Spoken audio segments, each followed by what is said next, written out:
పెళ్ళైనా పండగైనా వేడుక ఏదైనా పట్టుచీరల ప్రత్యేక వేదిక వారాహి సిల్క్స్. నమస్తే, వెల్కమ్ టు సుమన్ టీవీ. నేను పద్మిని. ప్రస్తుతంతో పాటు ప్రముఖ ఆధ్యాత్మికవేత్త, దత్త ఉపాసకులు, శ్రీపాద శ్రీవల్లభ దత్తపీఠం వ్యవస్థాపకులు శ్రీమతి లతా దత్త గారు మనతో పాటు ఉన్నారు. మాట్లాడదాం. నమస్తే అక్క. నమస్తేరా. చూస్తూ చూస్తూ రోజులు నెలలు అలా గడిచిపోతున్నాయి అంతే. జీవితంలో మాత్రం పురోగతి ఉందంటే ప్రశ్నార్థకంగానే ఉంది. క్వశ్చన్ మార్క్ గానే ఉంది. అంటే ఎప్పటికప్పుడు మనం అప్డేట్ అవుతున్నాం లేదు తెలియదు, కానీ కష్టాలు మాత్రం అప్డేట్ అవుతున్నాయి అక్క. అందరూ అదే ఏదో ఒక కష్టం కాల్చుకొని తింటున్నాయి కష్టాలు నిజంగా.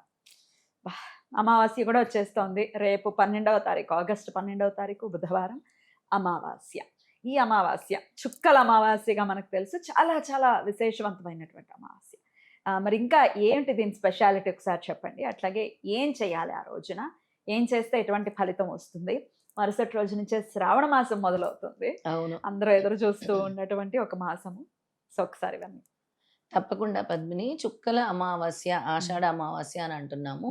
ముఖ్యంగా దత్తారాధన చేస్తే చాలా మంచిది. ఎందుకు అంటే పుత్ర సంతానం లేని వాళ్ళకి, అలాగే పుత్ర సంతానం గురించి ఎదురు చూస్తున్న వాళ్ళకి దత్తాత్రేయ ఆరాధన చేయటం వల్ల, ఎందుకంటే ప్రతి పౌర్ణమి అమావాస్య కూడా చాలా ఇంపార్టెంట్.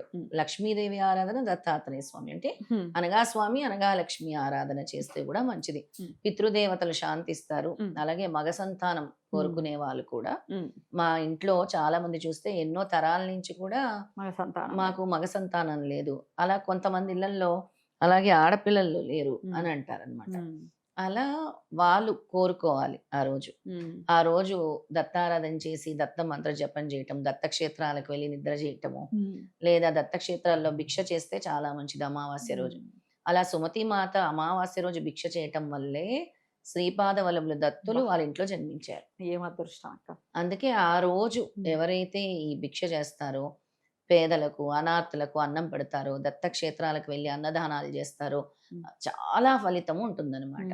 ఇక ఆ రోజు చుక్కల అమావాస్య అంటే అందరూ కూడా వాళ్ళ పతిదేవుళ్ళ కోసం చేసే, వాళ్ళ భర్తల కోసం చేసే వ్రతము, సౌభాగ్యం కోసము, వాళ్ళ భర్త ఆరోగ్యంగా ఉండాలి, నిండు నూరేళ్ళు అని కోరుకునేదే ఈ చుక్కల అమావాస్య. ఆ రోజు అలా దేవతల్ని ఆరాధిస్తారు. ఇక లక్ష్మీదేవి అనుగ్రహం కావాలన్నా కూడా మనం అమావాస్యని ముఖ్యంగా పట్టుకోవాల్సి ఉంటుంది.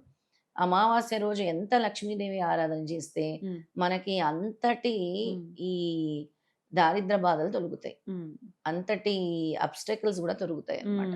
తొలగిపోతేనే మనకు అమ్మవారి అనుగ్రహం ఉంటుంది. చాలా మంది అంటారు లక్ష్మీదేవిని పట్టుకోవడం చాలా కష్టం, ఆవిడ చంచలము, ఆవిడ ఒక చోట ఉండరు, వెళ్ళిపోతూ ఉంటారు, ఎంత డబ్బు వస్తుందో అంత ఖర్చు అయిపోతుంది, మంచి నీళ్ళలాగా నీళ్ళలాగే ధారలాగా ఖర్చు అయిపోతుంది, మరి ఆవిడని ఎలా పట్టుకోవాలి అని అంటారు. ఆ రోజు అమావాస్య రోజు కనకదార స్తోత్రం చదువుకుంటే చాలా మంచిది. కనకదార స్తోత్రం చదువుకున్నా, అమ్మవారికి సంబంధించినటువంటి మహాలక్ష్మి అష్టకం చదువుకున్నా కూడా చాలా ఫలితము. అలాగే అనఘాలక్ష్మి మంత్రం చదువుకున్నా కూడా మంచిది. అనఘాలక్ష్మి తొందరగా కరుణిస్తారనమాట. ఇక ఆ రోజు నదీ స్నానాలకి చేస్తే కూడా మంచిది.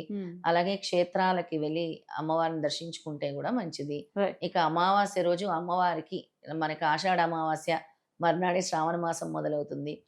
అమ్మవారికి కృతజ్ఞత తెలుపుకోవాలి అంటే అమ్మవారి దేవాలయాలకు వెళ్ళి అమ్మవారికి ఏదో ఒకటి సమర్పించుకోండి అమావాస్య రోజు. మీకు తగినదే, ఏమీ పెద్దగా కాదు, ఒక పూలదండో లేదో గాజులో లేదో ప్రసాదం నైవేద్యం తీసుకెళ్లి అమ్మవారి దగ్గర పెట్టడము అమావాస్య రోజు చేయటం వల్ల మీరు అనుకున్నవన్నీ జరుగుతాయి. అంటే ఇప్పుడు గ్రామ దేవతలకైనా మనం సమర్పించచ్చక్క? గ్రామ దేవతలు శాంతిస్తేనే అమ్మవారు శాంతిస్తారు. రైట్. గ్రామదేవతలు అయితే ఖచ్చితంగా ఉంటారు కదా, ప్రతి ఊర్లో ఉంటారు. ప్రతి ఊర్లో గ్రామ దేవతలు ఉంటారు. దండ ఇవ్వలేమా? ఇవ్వగలం, ఇవ్వాలి. మన పొలిమేరులో మనల్ని కాపాడుతుంది ఆ తల్లి అంటే ఒక్కసారి వెళ్ళి దర్శించుకోవాలి. అవునా? That is how we are showing gratitude. మన పొలిమేరులో, మన ఊర్లో, అంటే మా ఊరు వేరండి, మేము జీవనాధారం కోసం ఈ ఊరు వచ్చాము, కానీ ఈ ఊరు అమ్మవారినే మేము దర్శించుకోవాలంటే ఏ చోట మీరుంటే ఆ అమ్మవారే మిమ్మల్ని కాపాడుతుంది అనుకోండి. అక్కడికి వెళ్ళి ఇప్పుడు నేను నిజాంపేటలో ఉంటున్నాను. మా దగ్గర ఒక గ్రామ దేవత ఉంది, పోచమ్మ అని. ఆవిడకే మరి మనం ఆవిడే కదా కాపాడుతుంది అనుకోవాలి. మా ఊర్లో ఆవిడ కులదేవత, ఇంటి దేవత, ఆవిడ వేరు. ఈవిడ గ్రామ దేవత. నువ్వు ఓకే. ఎక్కడుంటే ఆవిడ కృతజ్ఞత తెలుపుకో. ఓకే. నీ ఊర్లో నువ్వు చేసుకునే అమ్మవారి పండుగ వేరు. ఓకే. ఆషాఢ మాసంలో నువ్వు నీ గ్రామ దేవతలకి నీ కృతజ్ఞతను తెలుపుకో. ఓకే. అద్భుతం. అలాగ వెళ్ళి నువ్వు నిమ్మకాయలు సమర్పించటము, గాజులు సమర్పించటము, మల్లెలు సమర్పించటము, పూలదండ సమర్పించటము, ఒక స్వీట్ సమర్పించటము, లేదా పసుపు కుంకాలు సమర్పించటము, పళ్ళు సమర్పించటం, ఫ్రూట్స్ లేదా కొబ్బరికాయలు ఇవ్వటము. అక్కడ ఉపయోగపడే ఏ వస్తువైనా ఇవ్వు.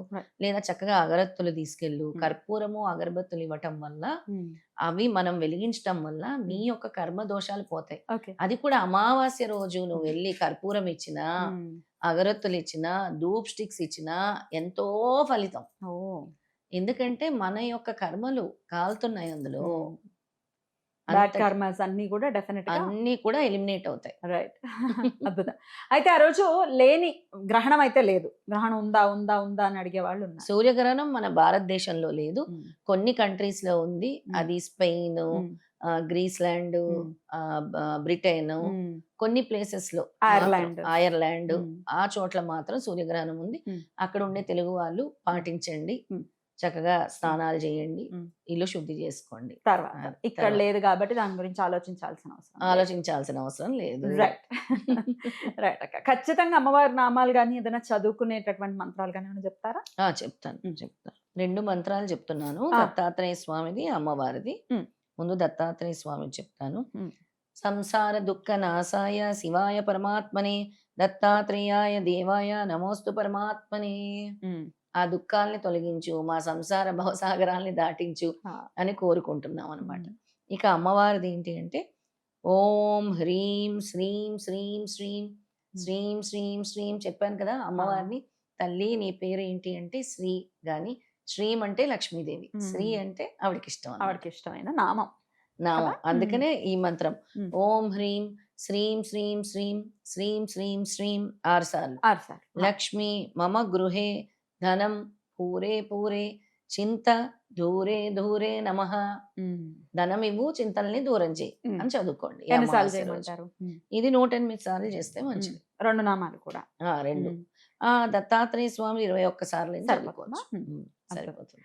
చాలా చక్కగా తెలియజేస్తారు. అయితే రాత్రిపూట చేసుకోవాల్సి ఉంటుంది. రాత్రిపూటే చేసుకోవాలి. అమావాస్య రోజు రాత్రిపూటే అమ్మవారిని మనము ఇలా ధ్యానం చేసుకుంటే చాలా మంచిది అనమాట. రైట్. అట్లాగే మంచి జరగాలి మన వాళ్ళకి. మరుసటి రోజు నుంచే చక్కగా ఇది శ్రావణ మాసం కూడా మొదలైపోతుంది కాబట్టి ఎప్పుడెప్పుడా అని ఎదురు చూస్తున్నారు లక్ష్మీదేవిని ఆరాధన చేసుకోవటానికి. సో ముందు రోజు ఒకసారి ఆరాధన చేసుకుని మొదలు పెట్టచ్చు. అయితే చిన్న రెమెడీ చెప్తాను పితృదేవతలు శాంతించడానికి. ఒక 7 రకాల పప్పు దినుసులు కలిపి కాకులకి గాని పక్షులకు గాని వేయండి ఆ రోజు అమావాస్య రోజు. మీ పెద్దల్ని తలుచుకొని, పితృదేవతలను తలుచుకొని, మిమ్మల్ని మేము గుర్తు చేసుకుంటున్నాము, స్మరించుకుంటున్నాము అని మీరు ఆ రోజు పూజ చేసినప్పుడు కూడా ఒకసారి మీ పితృదేవతల్ని స్మరించండి. తర్వాత పక్షులకి 7 రకాల పప్పు దినుసులు కలిపి, అంటే మినపప్పు, కందిపప్పు, పెసర్లు, ఏది ఉంటే అది, శనగలు, 7 రకాలు. అందులో బొబ్బర్లు ఉండొచ్చు, ఏదైనా ఉండొచ్చు. నువ్వులు కూడా వేయచ్చు, నల్ల నువ్వులు కూడా వేయచ్చు.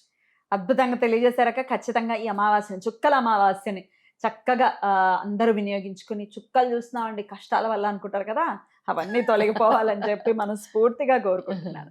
Thank you so very much అక్క. నమస్తే.